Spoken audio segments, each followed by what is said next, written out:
Welcome to Strange Paths, a podcast devoted to choose your own adventure style stories. I'm your host, Paul. I'm Stephanie. I'm Megan, bleeding from the mouth. Disgusting. Megan went to the dentist. Yes. He did things. He did such things to her. Just You don't want to tell them. grated up my gums. I'm dying. Nice. All right, well, today I'm reading The Lost Jewels of Nabooti, which I am so happy that I get to say that fucking name over and over tonight.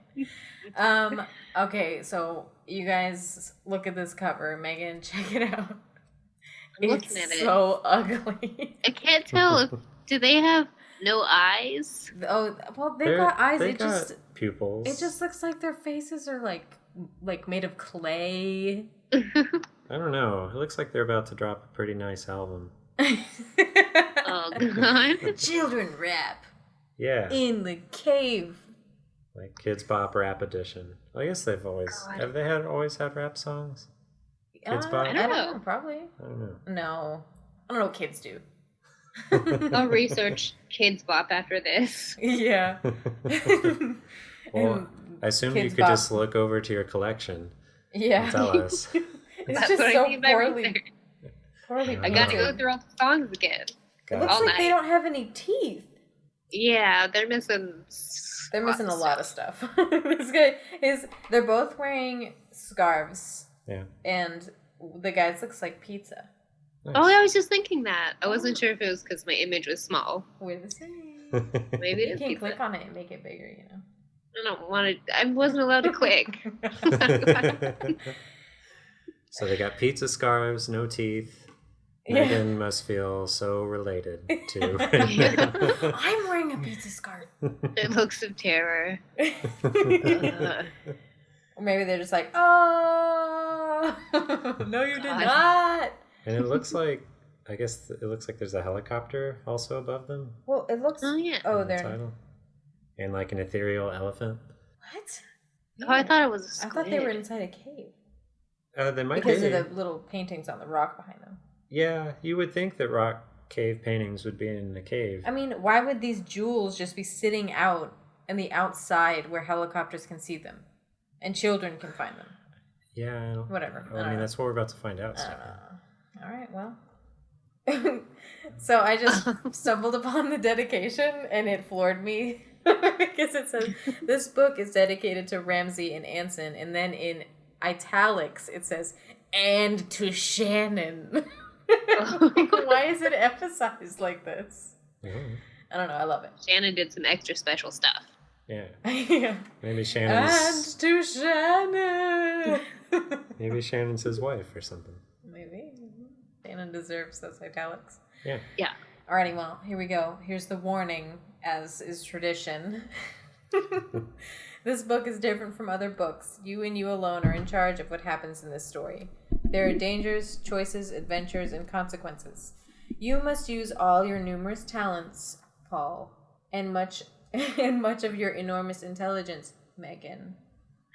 The wrong decision could end in disaster, even death. But don't despair. At any time you can go back and make another choice, alter the path of your story, and change its result, which we will several times. You're about to embark on a search with your cousins Peter and Lucy. Jewels with powers almost beyond human imagining have disappeared from a museum show in Paris. Or did they? That's not what it says. It says, or did the jewels ever even make it out of Africa? And what does your uncle have to do with it? That's a question that we should ask right now. It's time to buckle down to some good old-fashioned detective work. But watch your back. So wait, like did they know that the jewels have these powers? I don't know. Because I just have a hard time believing they would just send them to a museum. Yeah, look at these. Don't use the powers, though. Yeah. Well, we'll find out. I don't know. Yeah. Okay, here we go. Alrighty, halfway through your summer vacation, you get an urgent telegram from your cousins Peter and Lucy, in all caps. It says, "Need your help finding the jewels of Nabooti. Fly to Boston at once. Bring passport. Danger, be careful. Peter and Lucy. So how hipstery are Peter and Lucy? I mean, they're sending us telegrams. Yeah, seriously. And like, I always assume that I'm a child. And I'm like, oh, sure, I'll just fucking fly to Boston at once. And danger, be careful. Yeah. They suck. All right, after reading the telegram several times, you are still puzzled. You can't read. What? You remember the jewels. Who could forget them? The 2 diamonds shone like the sun's reflection off a glacier, and the 2 rubies were like the eyes of a jungle creature at night. Peter's father had bought them from a trader in Morocco many years ago. Wow, they gave me a map that says Europe and Africa. Nice. Thanks, guys. That's very helpful. Yeah, I know. The trader had been nervous about the sale, but also anxious to get rid of the jewels. 2 days later, Peter's father had returned to the Casbah to ask more about the jewels, only to find the stall closed. A small sign announced the sad and unfortunate death of the stall owner, a Mr. Abdul Said. What? They just put a little piece of paper on it. He's dead. Come back tomorrow. I mean, what else are you going to do? I mean, you know, I just want a little, like, ceremony or something. That same day, he received a letter at his hotel demanding the return of the jewels. The letter warned him that his life was in danger if he did not return them. He ignored the letter, but he always hinted about the strange and mysterious powers the stones held. Peter and Lucy tell you the jewels have been stolen from a museum show in Paris. What can you do to help your cousins find them? You pack your bags and leave your house in New Orleans and fly to Boston. You glance over your shoulder, nervously searching for followers. So wait, why do I need a passport to go to Boston? Don't worry about it. Later. Well, they're stolen from Paris. Oh, okay. But nervously searching for followers. I believe I finally get to live in New Orleans. Well, That's you great. don't. All right, Peter and Lucy meet you at the airport. We don't have much time, Peter and why did I give him that voice? We don't have much time. Peter announces. I don't want to do that voice the whole time. You picked it. If you agree to help. Oh my gosh. If you agree to help, take the plane to Paris tomorrow afternoon. From Paris, you'll fly to Morocco. You have to hurry. I appreciate the fact that Peter clearly just ran, like full sprinted to you to tell you this. It's telling me at the bottom to turn to page 4, but that's just turning the page regularly. Yeah. Thanks, You guys. could have some fanfare. But Peter, you complain, I don't understand what this is all about. You will when you read this letter. Here. It reads, the jewels of Nabooti are 4 keys to the hidden wisdom and wealth of a secret African tribe. Those who have the jewels either enjoy health and fame or they suffer agony beyond belief. God. I can't believe it. The current owners of the jewels must guard against their being lost or stolen. They must wait to hand them over to the appointed messengers of Nabooti. Loss of the jewels could mean death. You are puzzled by the letter. Peter and Lucy try to reassure you, but the truth is that their lives have been threatened if they continue to search for the jewels. They have asked you to search for the jewels. Because you are unknown to the thieves. You will be relatively safe as soon as anyone can be, or as safe as anyone can be on the trail of the jewels of Nabooti. Wait, so why are they so sure that they are in danger? Because they're Just 'cause obsessed of a with letter? themselves.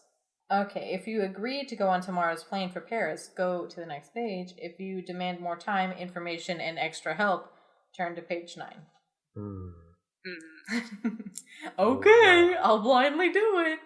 Or, Seems like with the other books, like just sprinting into action often leads to just like an early end. well, What I last mean. time, what did we do last time? Well, it's not about... We shouldn't, like, metagame it. I know, but I can't help it at this point. I mean, that one time we got really far just following, like, stupid, like, I want to be with this man. Well, no, I still think we should get some information. Okay. Know what we're going into. Yeah, let's get some He information. straightened his glasses more, as he said. My non-existent glasses. I'm just kidding. You're so smart. Wait, Thanks. I don't know if this is... What was the voice I did for me?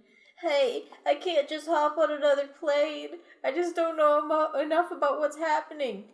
Peter looks at you and shrugs his shoulders. I don't blame you. Let's go back to my house. What?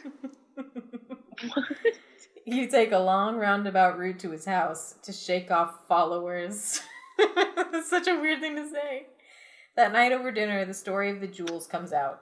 Peter says, 3 times in recent years, messages have come demanding the return to the Nabooti tribe.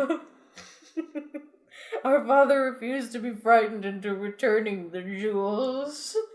Lucy quickly adds, it wasn't just the way they were worth a small fortune. Dad believed in the legends about the jewels. He knew the jewels had strange and magical powers. And of course, then he was killed in that tragic accident. Peter reminds you. Do you like what I'm doing? You remember the details of that awful event. Your uncle was stepping onto a sailboat from a dock on a perfectly calm day when the boat suddenly moved. Your uncle slipped between the boat and the dock and was crushed. His last by words... the boat? Yeah. Yeah. My God. He just gently crushed him. And his last words to Peter and Lucy were, protect the jewels at all costs! What, like when he was falling? Don't hurt the jewels! Don't hurt the jewels. Oh God, can you guys just push the boat with your feet? God, he was just super into those jewels. He loved them more than his children. Yeah. I love you! Protect the jewels! Damn it! Alright, Peter was spooked by his father's words. A short time after, he received a note directing him to deliver the jewels to a rug merchant in Tangiers and a Moroccan city. Before I had the chance, 3 men... He's Rocky now. Adrian, before I had the chance, 3 men broke into the house, bound me hand and foot, and stole the jewels. He finishes. I don't think that's what they mean. I'm so sorry. I'm the narrator, so I see the pictures and you don't. Oh, okay. Crash! As you and your cousins talk, the window is shattered by a shotgun blast. No one is hurt, but you are all terrified. A shotgun? Yeah. Damn, dude. A musical chime plays, and you're all soothed magically. Not really. What? A musical chime plays, and Peter, shaking, scrambles for the phone. That's strange. No one but my family knows this number. When he picks it up, a deep voice says, give up now or else. I'm sorry, okay. Give up now or else. This is just a warning. I can't go deep. Click. The phone goes dead. A wind blows in the trees outside the broken window. The 3 of you stare at each other. If you want to give up now, you can. Or if you decide to go in search of the Jewels of Nabooti, you can also do that. I'm gonna give up. Fuck it. I mean... It's too scary. If we give up, like maybe he'll just leave it. No, we have to find the jewels. Oh. You want a shotgun blast in your butt? No. I don't. But I'm fairly certain that was Peter on the phone.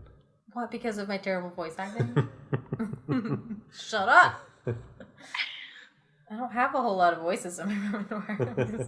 So are we going after the jewels or are we giving up? Going after them. Yeah. Even though all I want to do is get some pizza, soothe my blood gums with. I don't think that's going to be a good idea. It is. Okay. Well, you're just going to have to wait. Okay. Rising, and also you can get pizza at any time. Just so you know. Rising from your safe position on the floor, you head for the front door, slipping on the shotgun pellets on the smooth floor. God. You make it... Yeah, it's just like shit. You make it to the door, but whoever was out there is gone. You are silhouetted in the doorway. It looks awesome. Definitely a bad place to be, but nothing happens. Peter, they're dead serious. If you don't get the jewels back, they'll kill you and Lucy. I'll help. I'll leave for Paris tomorrow. Peter and Lucy gather around you, slapping you on the back and shaking your hand. Just not talking, just slapping you. Just like real loud, like. Damn! Oh, go, shit! You seem to have forgotten the shotgun blast and the telephone call. How? What? You forgotten it. You got all like this is the first time anyone's shown you affection. Yeah, you got slapped a bunch, so you're good to go. But then the merriment is broken by the ring of the phone. When you pick it up, you hear a voice say, "We weren't kidding. Next time you won't be so lucky." Click. The connection is broken again. Wait, how did we get lucky? Because he didn't shoot you in the face with a shotgun. Okay. All right, if you decide to leave without getting the aid of the police, turn to this page. Or you can get in touch. Wait. Oh, leave without getting in touch with the police, or do call the police. I don't know. I don't think the police want to know about this jewel thing. Yeah. They're busy. Yeah. They won't believe us. Yeah. I don't think we need the police in this matter. They could just cause us more trouble. Let's go it alone, says Lucy. You agree. For the rest of the evening and into the early morning, the three of you huddle together and talk. You glance nervously toward doors and windows. You are afraid of another attack. Time to go now. Hurry. We will get you to the airport and meet you later when you want us. And only then. Driving in early morning traffic, it is hard to tell whether or not you are being followed. You think you see a light-colored compact car darting in and out of traffic flow in an attempt to follow you, but you can't be sure. When you get to the check-in counter for the international flight to Paris, 3 squarely built men with crew cuts stand by the counter watching the door. You slip by them and go to another airline. What do you do now? If you continue on to the flight to Paris... I never know how to phrase that. I always get stuck. Do you want to go to Paris? Or do you want to escape these 3 people by booking a flight to Spain instead? Ooh. You've got all kinds of money. Oh, wow. I've always wanted to go to Spain. Yeah, Spain sounds cool. Yeah. You Let's going go to Spain? to Spain. Yeah. Right. Yeah. A loudspeaker blares out the message. Air Iberia is in its final boarding phase. All passengers proceed to gate 14. You make up your mind to go. With the money Peter and Lucy gave you, you buy a ticket and proceed to gate 14. Now and again, you glance over your shoulder to watch the people at Air France counter. At the Air France counter. At Air France counter. Obviously, they don't know you or they would have followed you. Off to Spain. Once there, you can either fly out to Paris or begin the search on your own, or you can fly to Morocco and search for the rug merchant that Peter and Lucy told you about. So, Paris or Morocco? So why did they want us to go to Paris first? Paris is where the jewels were stolen. Ah. I mean, I don't know. Morocco's interesting, but like, what would we really learn from... Well, he had the jewels. Yeah, but that's not going to help us find them if they were stolen. I don't know. What do you think, Megan? I guess Paris. Guess I Paris? don't know. Let's go to Paris. Yeah. Okay. The plane to Paris is hijacked exactly 11 minutes after it takes off. 5 people wearing masks and waving guns announce that they're taking the plane to China. It's weirdly... Okay. The captain attempts to calm everyone down by assuring the passengers that everything will be done according to the hijackers' demands. But that only seems to add to the passengers' panic. Yeah. Yeah. It's like, don't worry, guys. We're going to do whatever they want. If they want to shoot you in the fucking face, that's fine. The plane does not have enough fuel for such a long trip, and the pilot has to land in Greece at the Athens airport. After landing, the plane is surrounded by police and military vehicles. The hijackers call for everyone to listen up. We need a hostage! I don't know what a hijacker sounds like. So, obviously, a ferryman. Right. If someone volunteers to come with us, we will let the others go. We promise not to harm the hostage. We will let the hostage go after we get to China. Are there any volunteers? So, do you want to be the hostage, or do you want to let somebody else do that? Oh, man. That's enough. Why do I want to be the hostage? Because then we have to go to China. And then Or you wait. have to fly back to Paris. Or was it to China? To China! Man.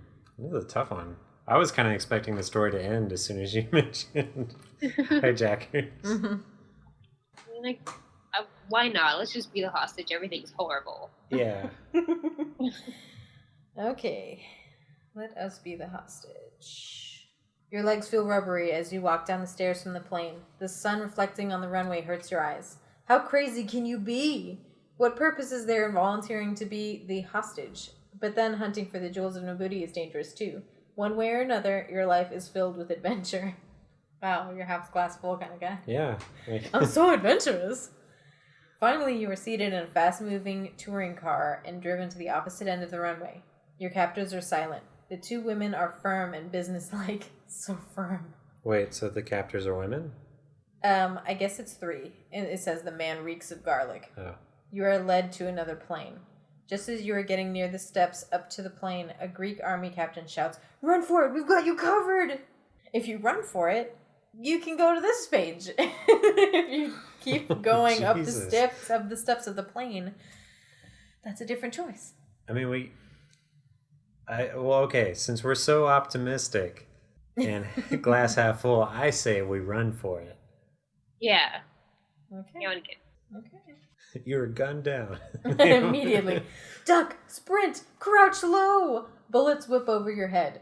Then you are safe behind a Greek army jeep. The hijackers are in the plane, but the army squad shoots out the tires. It's all over for them. How about you? You've had enough adventure for a time. Should you stay in Greece for a rest, or should you go back home? Well, why would we go back home? Yeah, well, you're all tuckered out. The book can't decide. I'm just tired. Oh shit, this is crazy. I am tired though. Well, do we want to go stay in Greece? Maybe something cool happened?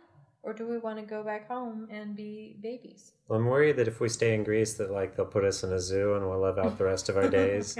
And we'll have to be friends with this sad horse who knows our fate. Yeah. All right, let's go with Megan's suggestion. She said she's tired. She's sleepy. I'm tired. Going back home means giving up. You know that, but what can you really do? One person alone trying to find the jewels of Nabooti. Nabooti. The jewels of Nabooti is impossible. With a feeling of regret, you fly to Boston and taxi out to where you and Peter and Lucy met to discuss the problem. But when you arrive at their home, they're not there.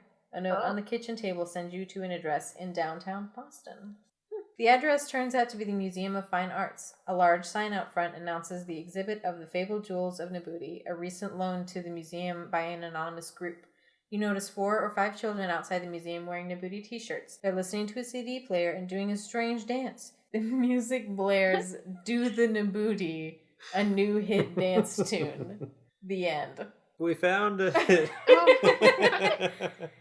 What? So What? somebody stole them to donate them to a different museum? It belongs in another museum. Because they're not treating them right. Indy. So wait. So we didn't do shit. Yeah, we didn't do anything. We're like Mr. Magoo or something. Like Mr. Bean, just bumbling around happening to do it right. Yeah. That's insane. We didn't do anything. Jeez. You just got pushed Sneaky. around. Yeah. Huh. Okay. Right. Well, should we try a different path? I mean, you found the jewels, but if you want to. Well, yeah, but I didn't get a pizza scarf. Where's my scarf? And I didn't get an ethereal elephant looking over me. Yeah. It's true. What choice would you go back to? I don't know. I'm wondering what happens. Well, now I guess I'm wondering about the most immediate one. What would happen if we just hung out in Greece? Yeah. Stay in Greece for a rest. Greece is beautiful. Clouds sail above the Acropolis. The sea is golden in the afternoon sun. You give up this frantic chase for the fabled jewels. You even decide to take a job in Athens working for the English language newspaper called The Amphora. The end. What? Rad! So it's either you give up or you give up. Yeah. That's terrible. Well, we know it all worked out anyway. Well, now we do. Okay. So I guess we'll have to go back a little bit further. Do you want to not run for it? Do you want to... Yeah, let's just get on that plane and not run for it. All right. Do we get to become terrorists? You're a terrorist. It's too dangerous to attempt an escape. You follow the other passengers onto the plane, wishing all the while that you were going back home. Wishing you had made that choice. The plane takes off, heading for China. The leader, a beautiful brunette with intense green eyes, sits down next to you, leaning forward so you can see her cleavage. It does not say that. It says leaning forward. She whispers, I can read minds.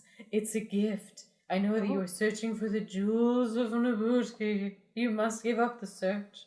The jewels will destroy those who seek them. You stare at the woman, wondering if she is mad. Does she really want to help you, or is she your enemy? Terrified, you shrink down into your chair and close your eyes. You drift into a nightmare in which the leader's eyes turn into gorgeous but deadly green snakes that slither around your throat, choking you. You gasp for breath as the plane hurtles through the air toward China. The end. You fall asleep and have a nightmare. The end. Oh. They couldn't even yeah. They couldn't even give me like you live out the rest of your days with the beautiful terrorist. She's so intense and firm. And fertile. Fruitful. Yeah.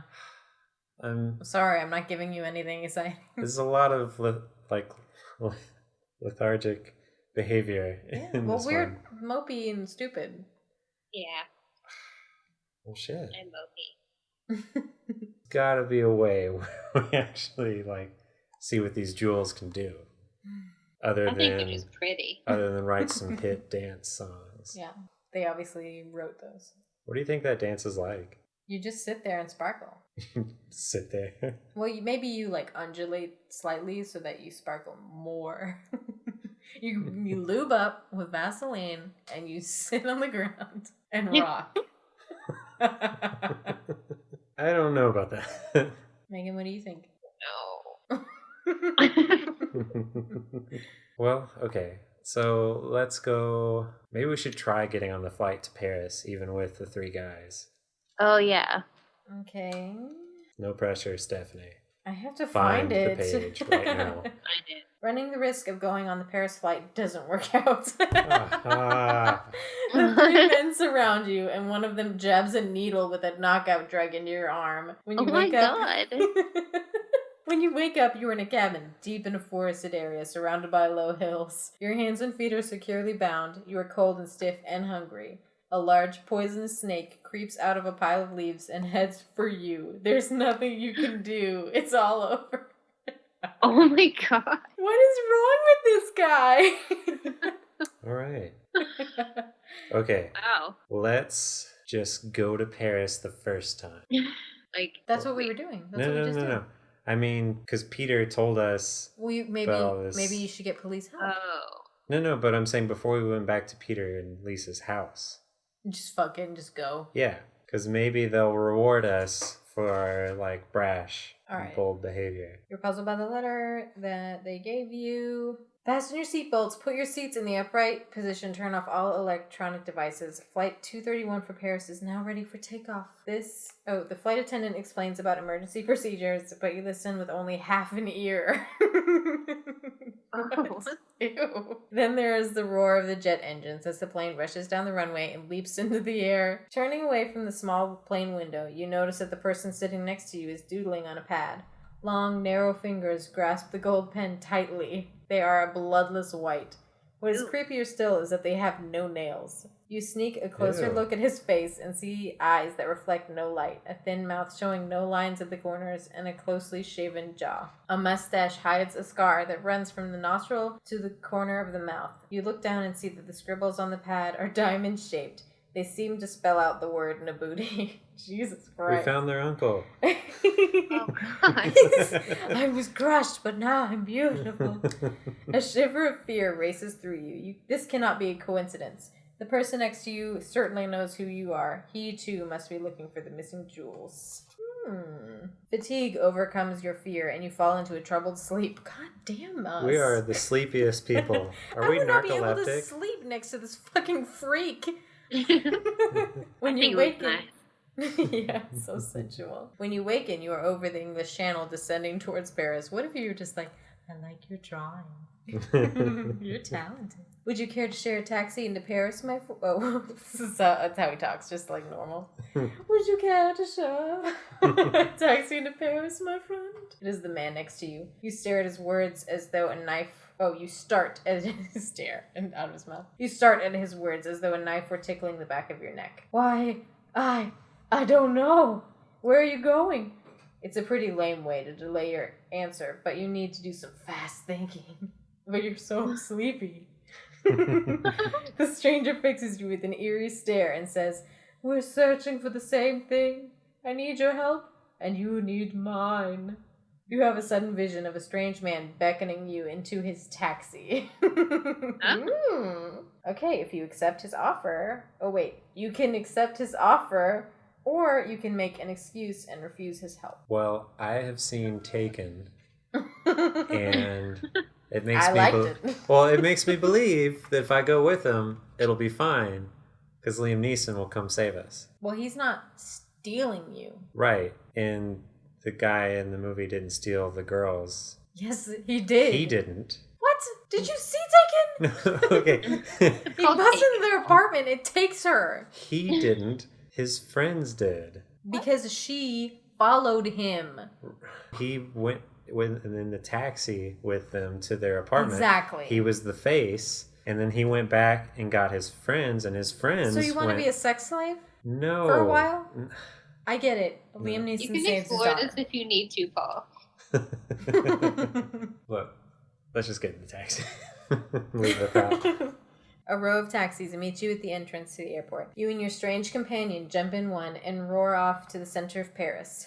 The ride is fast and dangerous. Your driver doesn't seem to think that there are any rules to the road. You sound so boring. Don't you know that there are rules, good sir? Then you are standing on the sidewalk in front of a small cafe. Your companion motions to a waiter inside and tells you, 1 moment, all is ready. The waiter scurries away, only to return a minute later with 2 glasses and a note asking you to meet a man named Molatawa at the table in the back of the restaurant. He's our contact here in Paris. Listen to what he says, but be careful. Watch the doors and windows. Our enemies are afoot. Okay, you can take the seat on the left near the door, or you can sit with your back to the wall. Back to the wall? Yeah. Are you sure? Boy, there was either sit next to the door. Yeah, or your back to the wall. No, it's back to the wall. You remember reading somewhere that it is safest if you sit with your back to the wall. That way no one can sneak up on you from behind. Thanks for explaining. The waiter hovers over your table for a minute, taking your order. Then Molatawa appears, at least you assume that it is Molatawa, and takes a seat next to you. He's a handsome man of about 25 years of age. There are tribal scars on his cheeks, 2 rows of 3 lines each. The multicolored African shirt fits loosely over his frame. Thank you for agreeing to meet with me. I guess I gave up. Thank you for agreeing to meet with me. It's good that you came. Perhaps we can recover the lost jewels with each other's help. You nod in general agreement. But who are you? Molatawa looks at you for a moment and then says, I'm a prince of the ancient Nabooti tribe.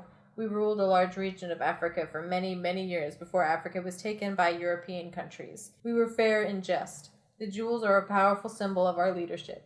They have magic powers. They can confuse the evildoers and stop the bad. We must take them back to continue our work. You are impressed with his words and his princely bearing. If you wish, you can meet my father, the king, here in Paris, or you can go now to Senegal, where my people are. So do you want to meet his dad, or do you want to go to Senegal? I want to meet dads. Meet dad? All right, let's meet dad. Let's get that daddy in the picture. Unfortunately, you never meet with Molatawa's father while waiting for the metro. Are we tired? Yeah. You safely fall asleep at Little Nest.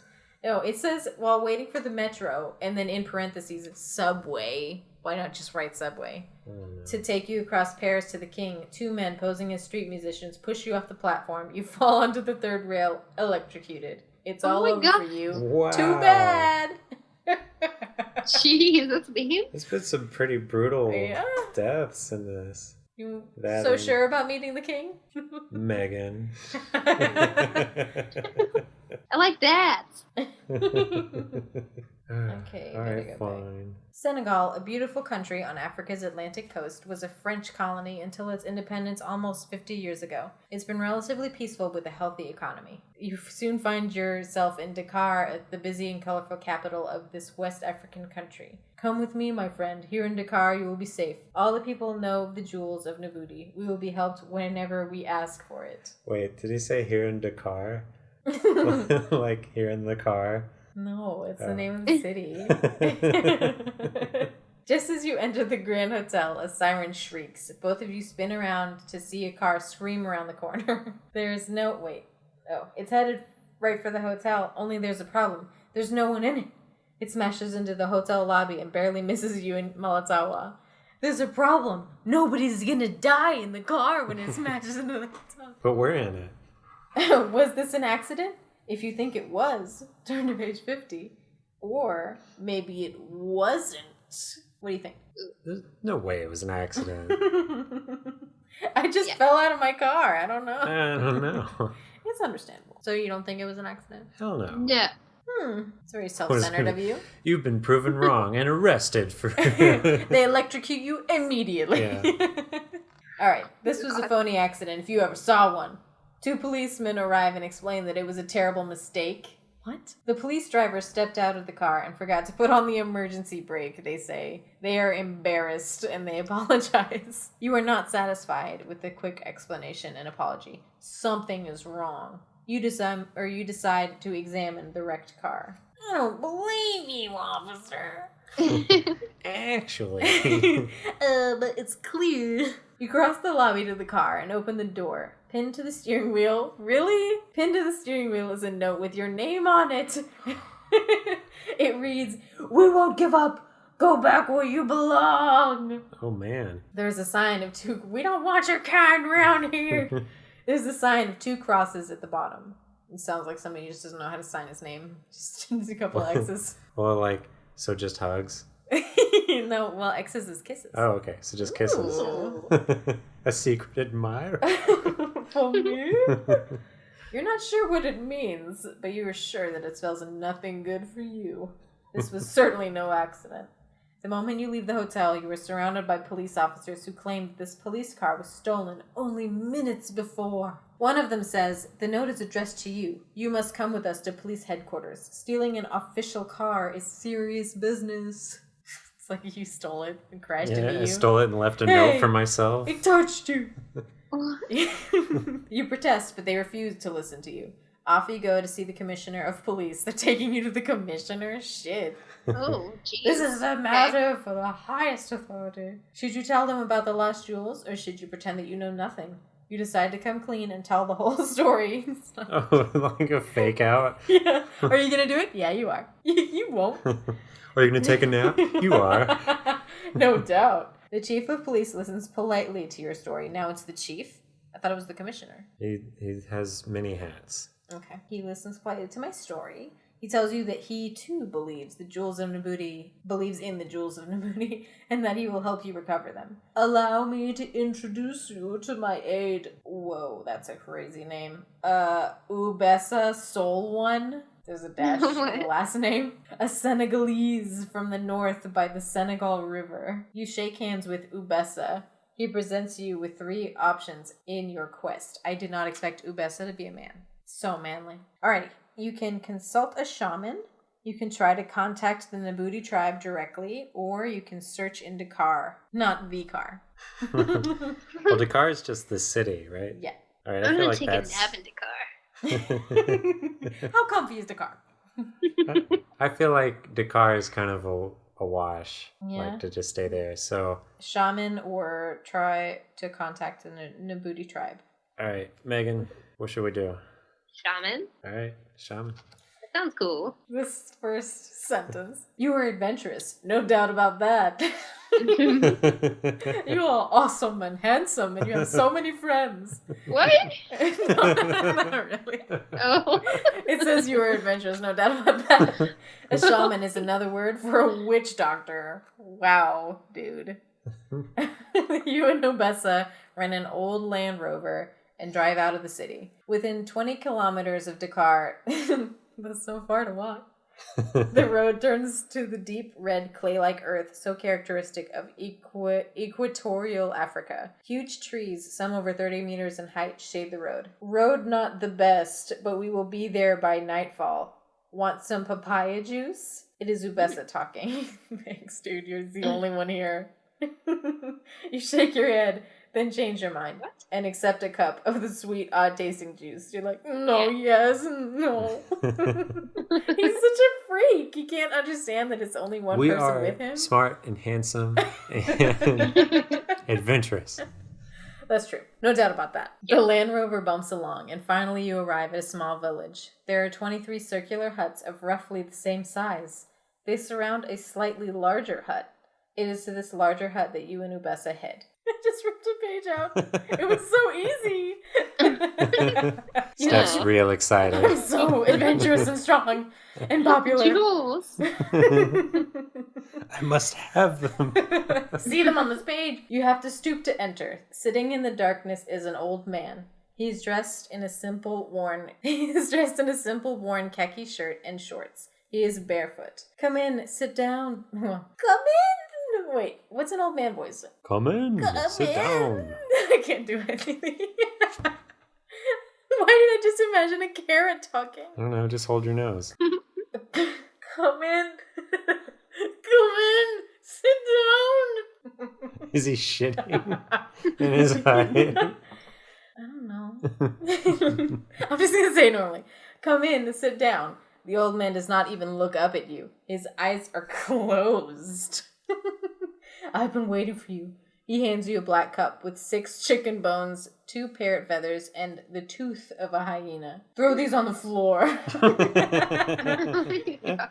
This is my kind of guy. Yeah. You do as he commands, and the bones, feathers, and tooth form a pattern that is barely discernible in the dim light. He opens his eyes and studies the pattern of the objects. Then he says, "The mountains of the moon bear the secret of your search, but so too do the upper waters of the great Zaire River. Look for the sign of the snake and the mask of the crocodile."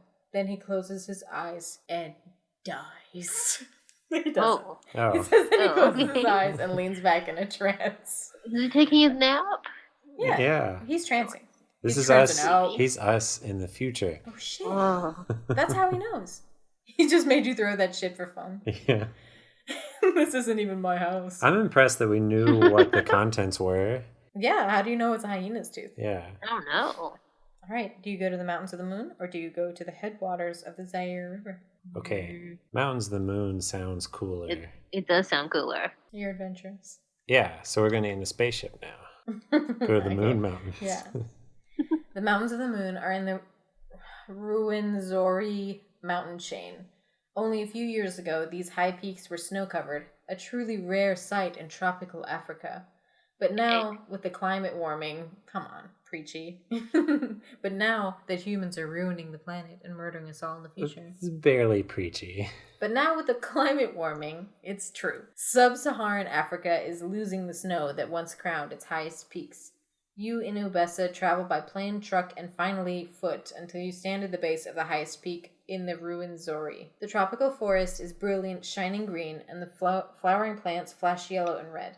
Giant ferns and huge plants surround you in Ubessa, creating a love nest. I was gonna say, it sounds romantic as fuck. Damn, Ubessa. He's just taking you to makeup swap. Hopefully Ubessa wrote that note. Yeah. They surround us. Oh, yeah. The note in the car. Yeah, the kisses. Yeah. You have heard that there is a guide service to the peaks of the Mountains of the Moon. But when you reach the small wooden hut with the rusty metal roof, no one is there. On a wooden table inside the hut is a map of the main peaks showing routes and several overnight huts. One is marked in red. Underneath it is a crude line drawing of 4 jewels. Oh my goodness, it's for 2 men to go in. You look at each other. I was just making a joke. I got it. You look at each other. A rat scurries across the earthen floor of the hut. Far off, there is a sound of drums. The beat is steady, rich, and hypnotic. You decide to wait for the guide. I'm not going out there. It's fucking drums. I'm sleeping. The afternoon shadows soon fall across the small glade. It is dark underneath the giant ferns and trees. The drums have not ceased. Occasionally you hear the sounds of birds and other animals. Ubessa, I don't like this. I mean, what are we doing here? We don't even know what we're looking for. Ubessa turns, stares at the darkening jungle, and says, "It is too early to tell." You point to the map on the table and the drawing of the jewels. Okay, so we head there, but what then? I mean, way up in the mountains. Look, the place is marked at the 14,000-foot level. He agrees. Yeah. And the two of you choose ice axes, ropes, packs, and crampons. Yes, crampons are back. Crampons. From the supplies stacked in the corner of the room. How weird to have to prepare for an alpine climb in Africa. Ubessa's just looking at you like, shut up, like an asshole, I don't care. You trudge off, following the path through the ferns. The crampons clank in the pack. The rope feels heavy on your shoulders. After an hour, you notice the ferns are gone, and scrub brush dots the landscape. Rocks and cliffs soar in front of you. The trail changes... Oh my god. The trail changes... Clanges to crampons! I'm sorry, my throat is starting to hurt. The trail changes to rocks you must scramble up. Then you are on a cliff. You and Ubessa inch up the face, roped together. The going is difficult. Yowie! You slip. Knuckles smash against rough rock. Blood bubbles to the surface. The rope attached to Ubessa tautens, stretches, and holds. You are safe.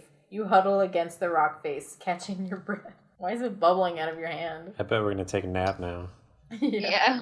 I really want At the top of the cliff, you leave the rock face, cross snowfields, and climb steeply. The sun beats down on you. It reflects on the snow and blinds you. You have no sunglasses. Then you see it. It is a small mountain hut made of aluminum. It's an emergency shelter. Across the doorway, there are 3 chicken bones and 2 dead mice. Ubessa screams, "Stop! Don't touch! This is magic! It's a curse and a warning. It means it is death to enter!" Alright, if you ignore the warning, go to the hut. You can go to this page. I don't ever know how to say that.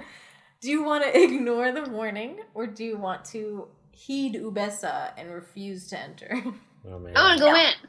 All right. Fuck you and your juju. Alright, let's see here. You cross the threshold. Nothing happens. Your eyes grow accustomed to the gloom. It is a small hut with enough room for 6 people in sleeping bags. A typical high-altitude mountaineering hut. There is a low table in the center. You and Ubessa approach it. There they are, the fabled jewels of Nabooti. 2 rubies as red as the glistening tongue of a cobra, and 2 diamonds that shimmer like sunlight reflecting on a mirror. You and Ubessa stare in disbelief. You reach out to touch them. Zoink! You're hit with a bolt of lightning inside of a hut. The energy in the lightning momentarily paralyzes you. The jewels of Nabooti vanish. The sky is clear of clouds. You will never lay hands on the jewels. The end. Oh. Zoink. Zoink! Jeepers! Wow. All right. So we're paralyzed for a little bit so we can take a nap or something? Yeah. Sleep So bags. it ends well. It always ends with a nap. You got your crampons. You got your man in the fucking mountains. All right. Well, I think what I learned from this story is if you don't do anything, If you sleep. everything will turn out just fine. Yeah, you're not important. Right. Remember the first ending? It was like, one guy can't do anything. I'm gonna go home. Yeah. Well, no, that's what I'm saying. Is like that was the best ending because we went home and like the jewels are back. And we got the new dance, the century. Yeah. Yeah. I don't remember what it was called. That dance brought the nations of the world together. The best night of my life. I'm just thankful that we were there to not do anything. Yeah, we got to be a part of it instead of like being in fuck off mountain hut getting zoinked by lightning. Yeah. And not even zoinked by Ubessa. Maybe that's what actually happened. Oh shit. Just like it was electric. Yeah. Ooh. It was like he was saying there were no clouds in the sky. Yeah. Like, there wasn't a single cloud, if you know what I mean. Right. It wasn't lightning. It was Mm-mm. love. Yeah. Wow. I took you here. Because of reasons. Because of love. All right, we did it. We did. Yeah. Congrats us. We're smart and handsome. We have so many friends. Well, thank you for listening. Yeah. If you'd like to leave us any feedback or comments or anything like that, you can email us at strangepathspodcast@gmail.com. And until next time, thanks for listening. Bye.